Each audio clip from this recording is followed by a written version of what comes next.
gudoomiyaha xisbiga cadaalada iyo daryeelka wuxuu injineer Faysal Cali Xuseen Faysal Cali Waraabe oo qayb ka mid ah warbaahinta kula hadlay magaalada Hargeysa ayaa ka hadlay weerar lagu qaaday Hotel Africa ee magaalada Muqdisho waxaana uu tacsiyadeeyay dadkii halkaasi ku dhintay eheladoodii gudoomiyaha Faysal Cali Waraabe oo arrimahaas iyo arrimo kale ka hadlaya waxa ka mid ah hadaladiisii waa maalin murugo weeye inaan tacsiyadeeyo on ka tacsiyadeeyo dadka reer Soomaaliya isbeesh dadka Muqdisho dilkii foosha xumaa ee shalay ka dhacay hotelka Africa waxaan si gaar ah u tacsiyanayaa geerida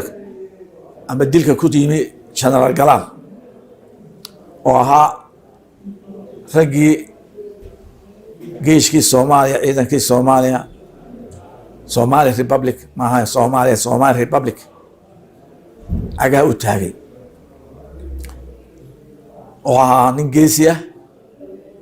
tagay 77 waxaa ninkii ilaa Karamarle gaadhay buu ahaa waxaa nin taariikhi hayay encyclopedia ahaa waa minarkii qore ku harsanaa ee taariikhda Soomaaliland iyo Soomaaliya iyo guud ahaanba arrimaha Soomaaliya geeska xogogaalka ha marka waxaa leeyahay toosa gaala taladiina ma hayso farmaajo ma hayo taladiina gamciinay ku jirta taladiina gacanta ku qabsada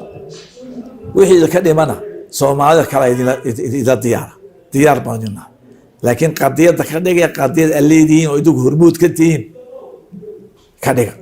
markaas aan uga cadisiin doona laakiin Mareykan ba halkan hadlay Turkiya ba halkan jooga Qatar ba halkan joogta taladiina meeday 1994 markii dagaalka sokeeyay ka dhacay Soomaaliland ayaa nin German wuxuu nagu safiri hadaa maanta taladiina gaadho weydaan wax iman doonto maana adoonsaan heshiisaan laakiin taladiina gacmaha ka baxdo oo gacmaha kala gasho maanta taladiina gacmaha kala gasho Ethiopia gasho gacanta ku haysa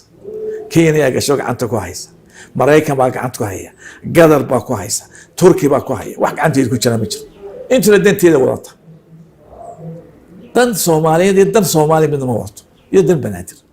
waxaan leeyahay waan ka tacsiinaa ilaahay jannada ka waraabiyo dadka leeyahay galaalna waxa weeye taariikh buu leeyahay waa in meel uu magacoodaan xus loo sameeyaa iyo intii kala dhimatana ilaahay sabri iimaan ka siiyo